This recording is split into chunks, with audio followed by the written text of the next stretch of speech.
Good morning, students. Today in this video, we will study examples of exercise 3.1 of the book Dynamics of Jeevan San's publication. Now we will start with our first example. The acceleration of a particle moving with simple harmonic motion is 2 meter per second square when its distance from the mean position is 1 by 2. अब आपको याद हो last video में भी हमने ये point explain किया है कि इस टाइप से आप अपने सिंपल हार्मोनिक मोशन को बाय फिगर ड्रॉ करते हैं। ठीक है, ये जो पोजीशन है इसे आप फिक्स्ड पॉइंट भी कहते हैं और मीन पोजीशन भी कहते हैं। ठीक है, अब पॉइंट पी की जो पोजीशन है वो ये है और इस पोजीशन में जो डिस्टेंस है वो है आपका 1/2 मीटर। तो एक्स की वैल्यू आ गई आपके पास 1/2। एक्सेलरेशन 2 गिवन है, तो आपने पढ़ा था कि एक्सेलरेशन डिस्टेंस की प्रोपोर्शनल होती है, इसलिए म्यू एक्स की वैल्यू क्या हो गई 2। आपको एम्पलीट्यूड निकालना है यानी कि a, time of an oscillation if maximum velocity is 4 meter per second, यानी कि आपको टाइम पीरियड निकालना है T. Also find the velocity of the particle when it is at a distance of half of the amplitude, कि आपको फिर velocity निकालनी है जब x की वैल्यू a की वैल्यू का क्या हो हाफ। ये आपके क्वेश्चन की ब्रीफिंग है। ठीक है, अब यहाँ पर मैंने देखिए x की वैल्यू इस फॉर्मूले में पुट कर दी, म्यू की वैल्यू आ गई 4। टाइम पीरियड का फॉर्मूला था 2 pi by under root mu, mu की वैल्यू पुट कर दी, टाइम आ गया, यानी कि आपके पास एक पोर्शन हो गया है सॉल्व। अब देखिए मैक्सिमम वेलोसिटी जो है वो आपको कितनी गिवन है 4 मीटर पर सेकेंड, और आपको टाइम ऑफ ऑसिलेशन और एम्पलीट्यूड उस केस में निकालना था। तो मैक्सिमम वेलोसिटी का फॉर्मूला था under root mu into a, maximum velocity 4, under root mu की वैल्यू पुट करी 2 आ गई, ए सॉल्व करके आ गया। थर्ड पार्ट भी सॉल्व। अब आपने वेलोसिटी निकालनी है जब पार्टिकल जो है एट ए डिस्टेंस पे हो हाफ ऑफ एम्पलीट्यूड, तो ए का हाफ हो गया 1, तो आप जब एक्स की वैल्यू 1 है तब आपको वेलोसिटी निकालनी है। ये आपने वेलोसिटी का फॉर्मूला किया था, इसमें म्यू ए और एक्स की वैल्यू पुट करके हमने सॉल्व कर दिया, आपका आंसर आ गया। Next example, a particle moves in a straight line with simple harmonic motion if period 2 second. Period है 2 सेकंड, तो 2 pi by under root mu हुआ 2, म्यू की वैल्यू आ गई pi square. If it starts from rest, rest की position है आपकी ये, at a distance of 13 centimetre from the centre of the path, कि सेंटर से इस रेस्ट की पोजीशन का डिस्टेंस है 13, तो ये आपका क्या होता है स्मॉल ए, यानी कि ए की वैल्यू आ गई आपके पास 13। आपको ग्रेटेस्ट वेलोसिटी निकालनी है। Velocity acquired bye it when it described 8 centimetre, कि जब यहाँ से वो 8 सेंटीमीटर ट्रेवल कर ले तब आपकी वेलोसिटी क्या है आपने वो निकालनी है। अब देखिए एक्चुअल में जो आप x यूज करते हैं वो डिस्टेंस होता है फ्रॉम मीन पोजीशन, पूरा डिस्टेंस 13 है, ये डिस्टेंस 8 है, तो x की वैल्यू क्या हो जाएगी 13 माइनस 8। ठीक है, तो अब देखिए हम यही करते हैं। ग्रेटेस्ट वेलोसिटी का फॉर्मूला था अंडर रूट म्यू इंटू ए, म्यू और ए आपके पास दोनों थे, कैलकुलेट हो गए। अब आपने वैल्यू निकालनी थी पार्टिकल जब 8 सेंटीमीटर हो एक्सट्रीम पोजीशन से, तो इसका डिस्टेंस फिक्स्ड पॉइंट से हो जाएगा 13 माइनस 8 यानी कि 5, क्योंकि देखिए ये पूरा 13 है, ये 8 है और आपको कैलकुलेट करना है ये। तो सॉल्व करके x आ गया 5, v की वैल्यू म्यू ए और x की वैल्यू पुट कर देंगे, आपका आंसर आ जाएगा। ए particle moving with simple harmonic motion of period 12 seconds, 12 second period है, फॉर्मूला पुट किया, म्यू की वैल्यू आ गई। Travel 10 centimetre from the position of rest in 2 second. अब इस पॉइंट को आपने ध्यान से देखना है। फर्स्ट वीडियो जो इस चैप्टर की थी उसमें हमने एक्सप्लेन किया था कि अगर आपका टाइम रेस्ट की पोजीशन से कैलकुलेट होता है तो हम केस 2 का फॉर्मूला यूज करते हैं, टाइम आपका फिक्स्ड पॉइंट से कैलकुलेट होता है तो केस 1 का फॉर्मूला यूज करते हैं। अब यहाँ टाइम कहाँ से कैलकुलेट हो रहा है फ्रॉम रेस्ट की पोजीशन से, तो अब आपने डिस्टेंस का जो भी फॉर्मूला यूज करना है वो केस 2 से करना है। अब ए को मैं मान लेती हूँ amplitude, distance of the particle from extreme position after 2 second था 10 सेंटीमीटर। तो देखिए मैं अगर इसकी फिगर ड्रॉ करूं, ये आपका फिक्स्ड पॉइंट, ये आपकी एक्सट्रीम पोजीशन, ये position of particle after 2 second कि अब ये जो डिस्टेंस है ये आपको गिवन है 10 सेंटीमीटर, ये पूरा जो डिस्टेंस है ये है आपके पास ए, तो यानी कि ओ और पी के बीच का जो डिस्टेंस है वो कितना आ जाएगा a माइनस 10, और यही डिस्टेंस आपने एज एक्स यूज करना था। आ गई आपके पास x की वैल्यू। अब आपने ये केस 2 वाला फॉर्मूला लिया, इसमें x की जगह a माइनस 10, t की जगह आपने अपना क्या है 2 सेकेंड टाइम और पाई की वैल्यू सब कुछ पुट कर दिया। राइट साइड पर ये बन गया आपका cos pi by 3, value put की, सॉल्व करके a की वैल्यू आ गई 20। मैक्सिमम वेलोसिटी का फॉर्मूला लगाकर सॉल्व कर दिया। x की वैल्यू अब क्या हो जाएगी जरा देखना, यहाँ से 20 माइनस 10 10, तो at the end of 2 second x आपका 10 है, वेलोसिटी का फॉर्मूला लगाया हमने और हमने इसका सॉल्यूशन कर दिया और वैल्यू आपकी ये आ गई। Next example, a particle moves with simple harmonic motion in a straight line in the first second after starting from rest. अब देखिए यहाँ भी रेस्ट की पोजीशन से स्टार्ट कर रहा है, 1 सेकेंड में वो कहां तक ट्रेवल करता है, डिस्टेंस a, तो ये आपकी पहली पोजीशन आ गई और यहां से यहां का ट्रेवल करने का टाइम है 1 second. In the next second it travel distance b, यानी कि यहां से यहां तक का डिस्टेंस है b, तो आपका ये जो टोटल डिस्टेंस हो जाएगा P2 से A का, ये कितना हो जाएगा A प्लस B। ठीक है, अब क्योंकि यहाँ पर आप ये बात नोट कीजिए कि नॉर्मली हर क्वेश्चन में स्मॉल a नोटेशन हम एम्पलीट्यूड के लिए यूज करते थे, लेकिन यहाँ ये नोटेशन किसी और वेरिएबल के लिए यूज हो गई, तो मैंने एम्पलीट्यूड के लिए जो है अपना कैपिटल A यूज कर लिया। तो अब देखिए ये पूरा डिस्टेंस आपका कैपिटल A, ये A है स्मॉल a, तो ये इतना डिस्टेंस जो है ये यहाँ से यहाँ तक का कैपिटल A माइनस A रह जाएगा, यानी कि फर्स्ट केस के लिए ये आपका x आ गया। अब ध्यान दीजिए P1 से A का डिस्टेंस है A, P2 से P का डिस्टेंस है B, यानी कि ये पूरा डिस्टेंस हो गया A प्लस B, तो ये आपका ये जो डिस्टेंस रह गया ये कितना रह गया A minus A plus B, यानी कि दोनों टाइम के केसेस में आपके पास वो आ गया है x। तो पहले केस में डिस्टेंस है आपके पास A, टाइम यानी कि 1 सेकेंड चला, फिर यहाँ से एक और चला, तो टोटल कितना चल गया इस केस में 2 सेकेंड। जब टाइम की वैल्यू 2 है तो उसने कितना डिस्टेंस कवर कर लिया, ए पहले चला था और दूसरी सेकेंड में बी, यानी कि टोटल ए प्लस बी। तो इस केस में एक्स की वैल्यू क्या हो जाएगी, ए माइनस ए प्लस बी। अब दोनों केसेस में आपके पास टाइम है, एक्स है। अब आपने कौन सा फॉर्मूला यूज करना है, केस 2 वाला, उसमें आपका कॉस यूज हो रहा था, तो मैंने इस फॉर्मूले में, ये है ना आपका केस 2 का फॉर्मूला, एक बार ये एक्स और टाइम की वैल्यू 1 पुट कर दिए और एक बार एक्स की वैल्यू ये और टाइम की वैल्यू 2 पुट कर दिए, तो यानी आपके पास ये दो इक्वेशन आ गई। अब आपको इन दोनों इक्वेशंस को सॉल्व करते हुए एम्पलीट्यूड यानी कि जो आपका कैपिटल ए है उसकी वैल्यू आपने ये शो करनी है।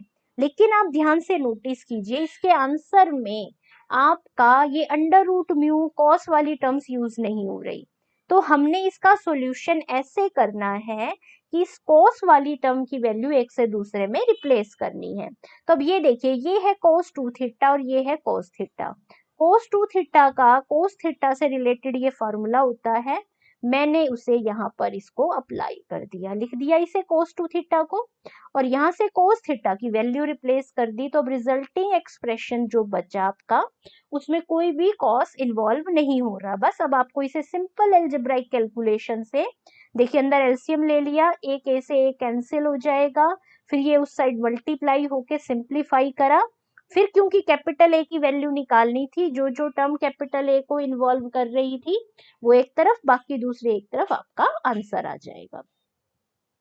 A point moving in a straight line with simple harmonic motion has velocities v1, v2 when its distance from the center are x1, x2। तो दो केस है, जब वेलोसिटी v1 है तो x x1 है, वेलोसिटी v2 है तो x x2 है। ये वेलोसिटी के फॉर्मूले थे, ये दो इक्वेशंस आपके पास आ गई। इन दोनों का यूज करते हुए पीरियड ऑफ मोशन निकालना है, तो यानी कि आपने अंडर रूट म्यू की ये वैल्यू निकालनी है। अब क्या करें, हम इन दोनों इक्वेशंस को सॉल्व करके म्यू फाइंड आउट करना है। हमने क्या करा, इनको सब्ट्रैक्ट कर दिया, म्यू एक तरफ बाकी सारी टर्म्स एक तरफ, और उस फार्मूले में पुट कर दी। यही आपका आंसर है। Next example, at the end of 3 successive seconds. अगर आपके पास 3 सक्सेसिव टर्म्स की अगर बात होती है तो वो 1 2 3 होना जरूरी नहीं है। इसीलिए मैं उसको, अगर पहली टर्म t है तो नेक्स्ट उससे सक्सेसिव t+1 और फिर t+2 होगी, हमें ऐसे चूज करनी है। The distance of a particle moving with simple harmonic motion from the mean position are x1, x2, x3। तो आपका डिस्टेंस हो गया x1, x2, x3।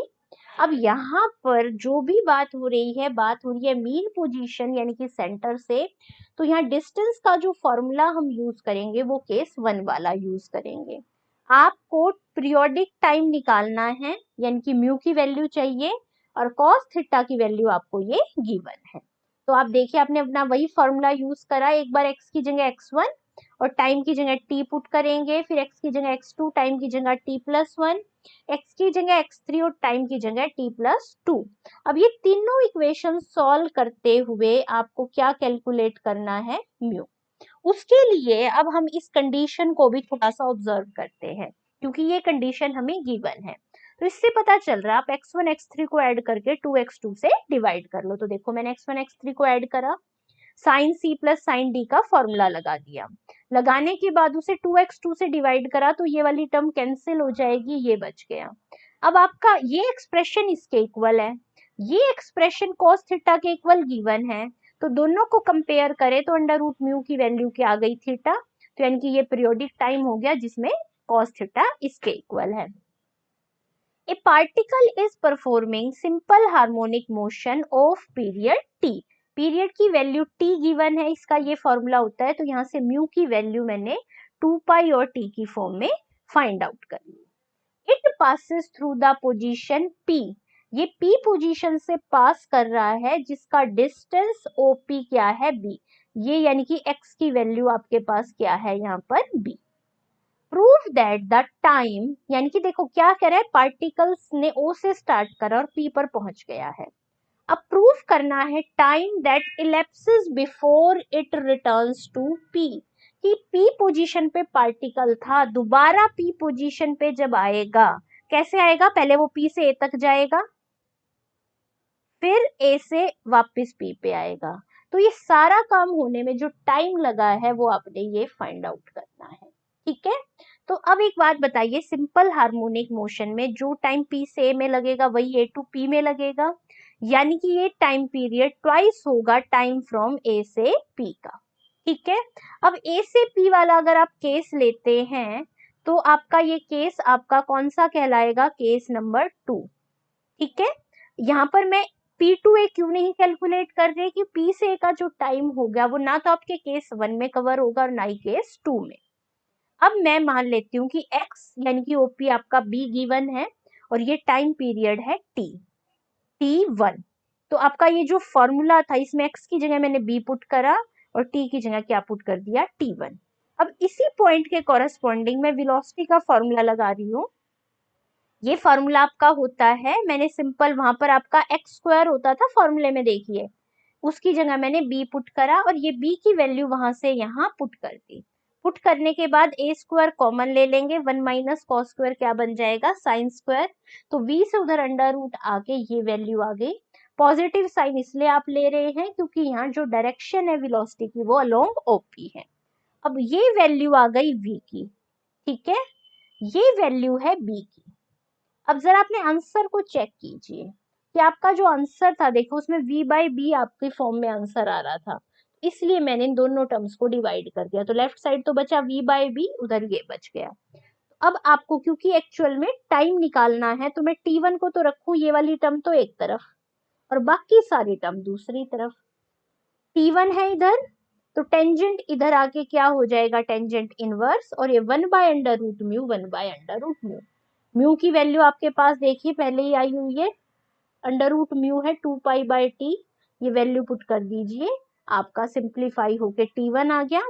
T1 का डबल जो है वो टाइम है आपका, और वो आपका आंसर आ जाएगा।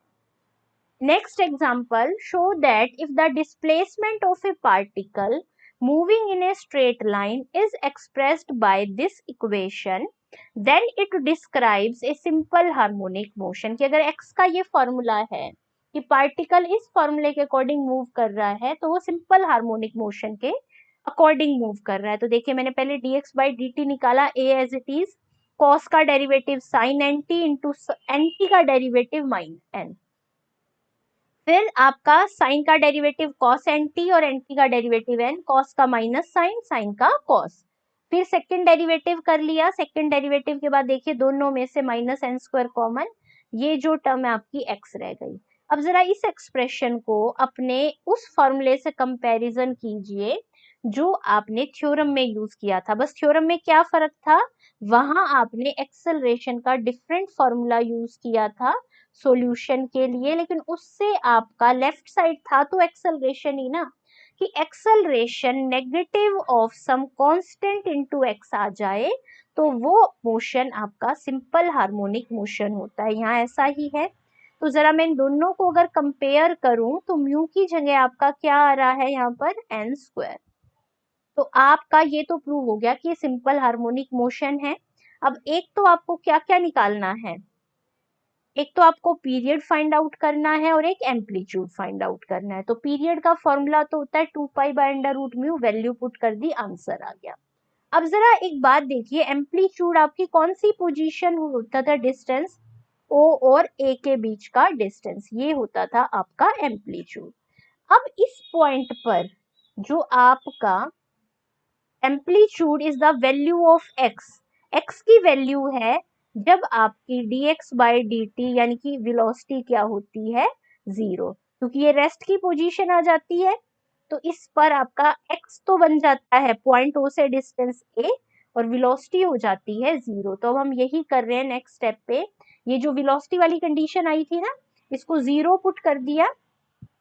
0 पुट करने के बाद देखिए दोनों टर्म अलग अलग करी, साइन के अपॉन में कॉस और बी बाय ए, टेंजेंट एंटी की वैल्यू आ गई बी बाय ए। अब ये जो इसने ट्रांसफॉर्मेशन यूज की है यहाँ कन्वर्ट करने के लिए, ऐसा ही काम आपने 9th-10th में जब ट्रिग्नोमेट्री स्टडी किया था बेसिक, तब आप यूज करते थे। कैसे, टेंजेंट से हम ये फॉर्मूला यूज करते हुए सेकंड कैलकुलेट कर लेंगे, सेकंड का रिवर्स आपका कॉस हो जाएगा, कॉस की यूज से साइन फाइंड आउट करेंगे और आपकी ये दोनों वैल्यूज आ जाएंगी। ये दोनों वैल्यूज आपको किस फॉर्मूले में पुट करनी है, इस फॉर्मूले में, कि x की वो वैल्यू जो किसके लिए आ रही थी, इस वैल्यू के लिए। तो पुट करके ये बना आपका, क्या हो रहा है, दोनों में ये स्क्वायर बना, ये बी स्क्वायर ऐड कर देंगे, कैंसिल होके आपका ये आ जाएगा, ये आपके एम्पलीट्यूड की वैल्यू हो जाएगी। Thank you.